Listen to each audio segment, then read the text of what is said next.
En esta serie de videos vamos a trabajar el tema de las excepciones. Una excepción es un error o un evento que ocurre en tiempo de ejecución cuando algo sucede con la lógica de nuestro programa o cuando ocurre un evento desafortunado en el cual nosotros estamos tratando de hacer una tarea en nuestra aplicación. Vamos a comenzar a hablar un poco sobre Runtime Exception.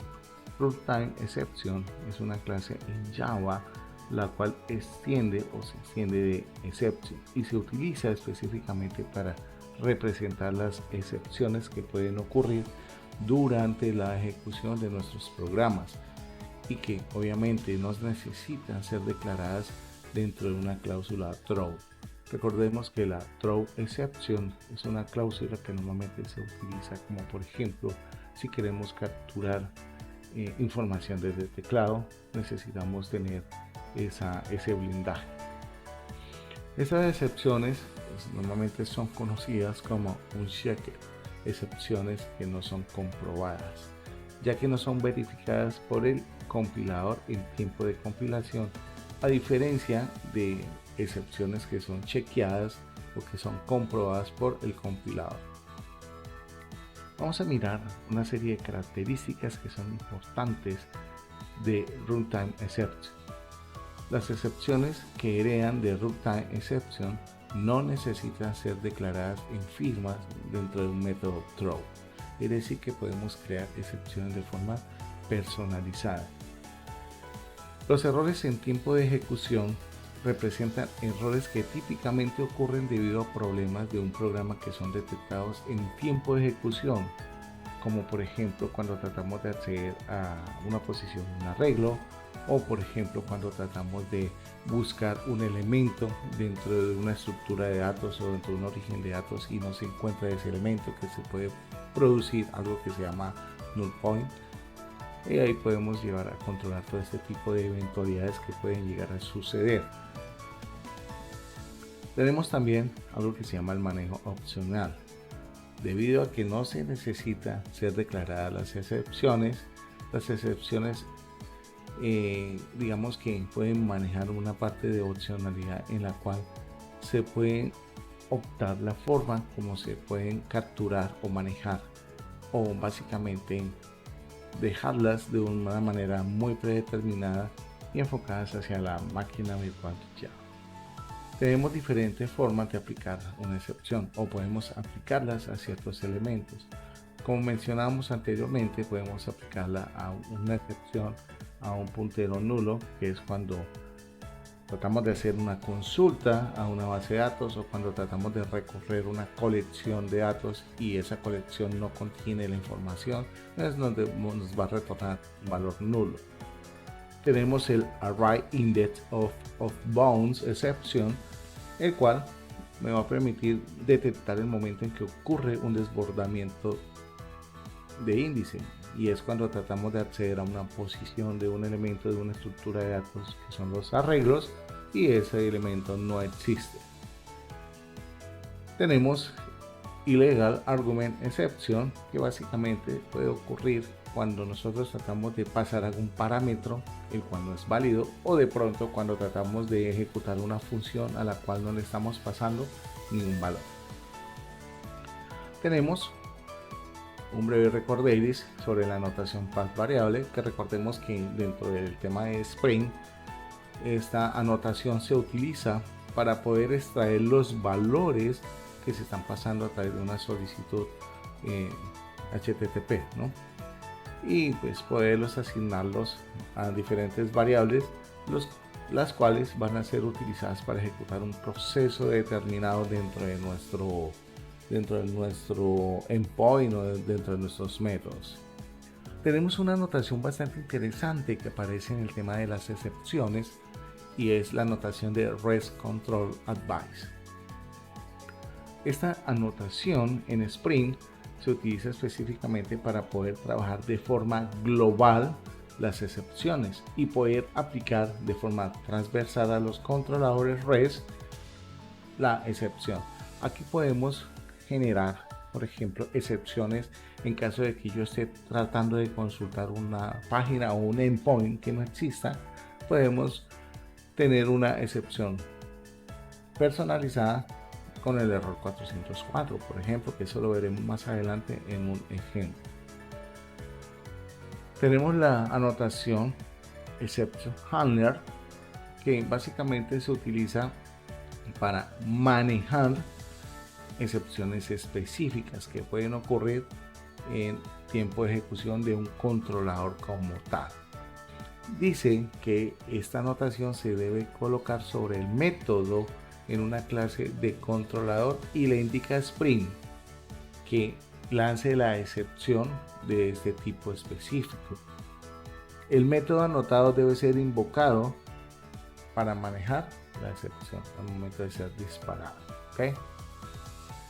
Tenemos el response entity, que básicamente el response entity es la clase en Spring Boot que me va a permitir o que representa una respuesta HTTP de forma completa.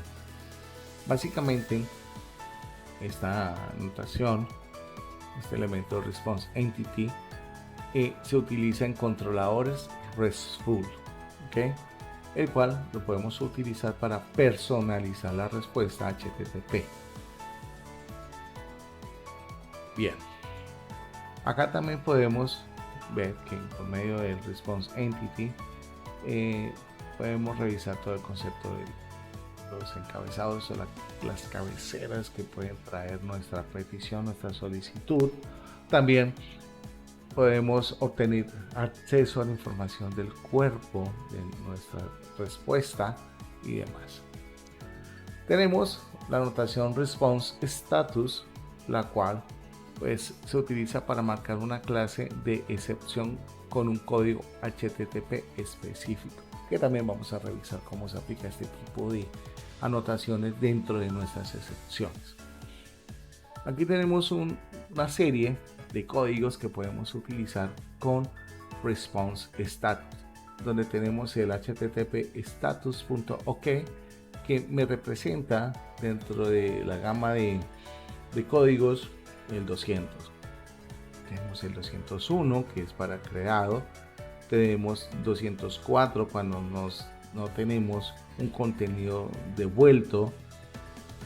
Tenemos el 400 cuando tenemos una solicitud inválida, es decir, estamos tratando de hacer algo que está recibiendo un dato y se lo estamos enviando mal, estamos haciendo mal la petición o estamos estructurando mal el endpoint para hacer la petición. Tenemos el 401 que es no autorizado, 403 que está prohibido, 404 es cuando lanza un error de página no encontrado o elemento no encontrado. Tenemos el método not allow 405 que es no permitido. Esto lo vamos a trabajar muy a menudo cuando estemos enfocándonos hacia Spring Security y poder trabajar todo este tipo de elementos. ¿Okay?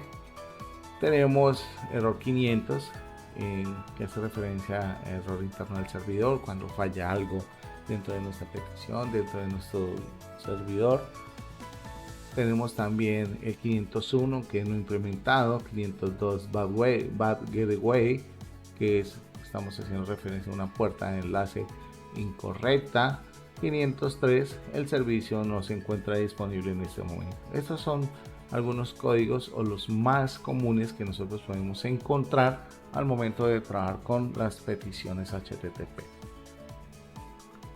Tenemos ese elemento HTTP Message Non Readable Exception, que básicamente se utiliza o se lanza cuando no se puede hacer escrituras sobre un archivo JSON o cuando la respuesta en HTTP no es totalmente procesada.